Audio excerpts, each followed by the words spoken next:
नमस्कार दोस्तों। आज है 28 मार्च 2021, होली का खास दिन।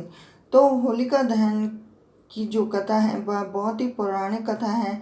तो उससे पहले हम जानते हैं कि होलिका दहन में किस इन चीज़ों का हमें ध्यान रखना चाहिए। सबसे पहले तो होलिका दहन जब भी हो तब वह पूर्णिमा की तिथि में हो और भद्रा रहित प्रदोष वापनी पूर्णिमा तिथि होलिका दहन के लिए उत्तम मानी जाती है। यदि भद्रा रहित प्रदोष वापनी पूर्णिमा का भाव हो परंतु भद्रा मध्य रात्रि से पहले ही समाप्त हो जाए तो प्रदोष के पश्चात जब भद्रा समाप्त हो तब होलिका दहन करना चाहिए। यदि भद्रा मध्य रात्रि तक व्याप्त हो तो ऐसी स्थिति में भद्रा पूंछ के दौरान होलिका दहन किया जा सकता है, परंतु भद्रा मुख में होलिका दहन कदाचित बिल्कुल भी नहीं करना चाहिए। ये थी होलिका दहन की कुछ खास बातें जो हमें ध्यान रखनी चाहिए।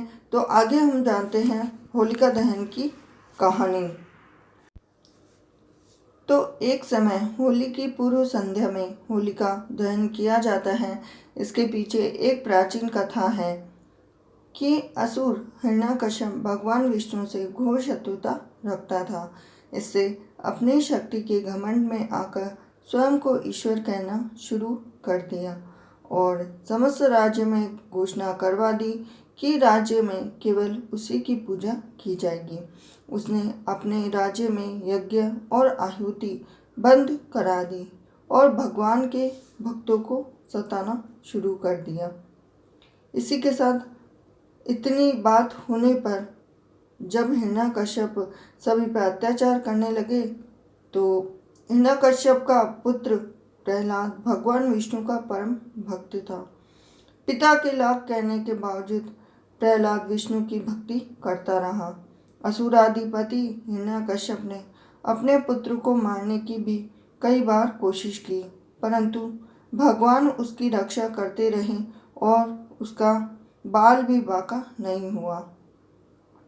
भगवान स्वयं उसकी रक्षा करते रहे लेकिन उसका बाल भी बांका नहीं हुआ, क्योंकि असुर राजा की बहन होलिका को भगवान शंकर ने ऐसी चादर दी थी जिसे ओढ़ने पर अग्नि उसे जला नहीं सकती।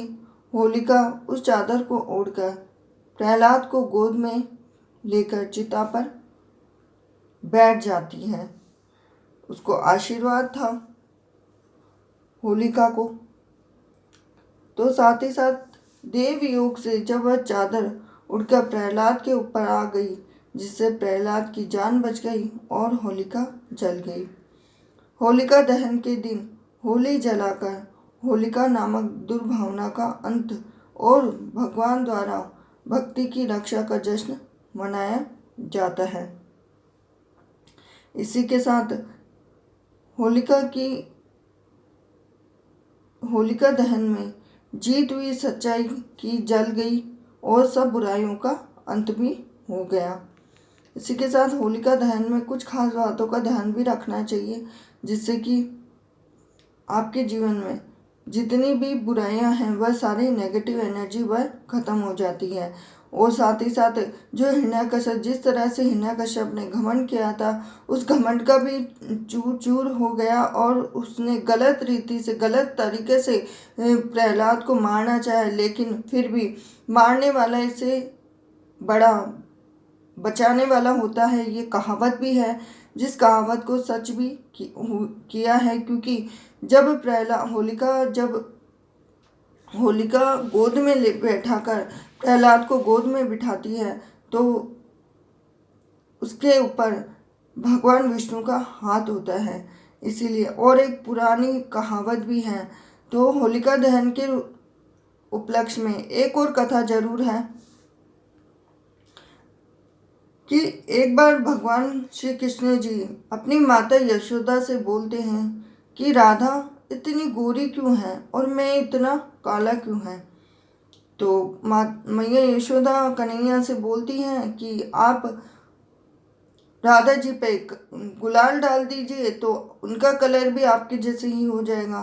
तो तभी से भगवान श्री कृष्ण राधा रानी पे गुलाल डाल देते हैं। तो तभी से होलिका पर्व मनाया जाता है, बड़े धूमधाम से मनाया जाता है होलिका पर्व। और साथ ही साथ यह 2 पौराणिक कथाएं हैं जिनके आधार पर होलिका दहन की कथा जुड़ी हुई है। अगर कथा अधूरी है तो पूरी करना, पूरी है तो इसका मान रखना।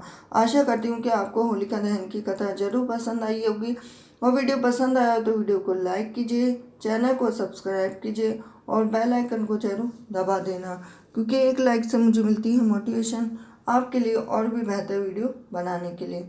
मिलती हूँ आपसे नेक्स्ट वीडियो में। हरे कृष्णा।